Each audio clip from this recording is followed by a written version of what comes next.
This is our river this morning, and we had about 3 inches of rain yesterday, and the river came up big. It's actually gone down a little, I think, but it's almost out of the banks. 96 was our big year for the big flood, and it came right up to the house.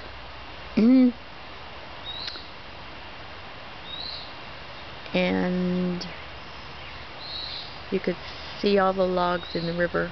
There's a little squirrel down there. I don't know if you can see him. Anyway, it's kind of scary when it gets like this. Down over in front of the neighbors.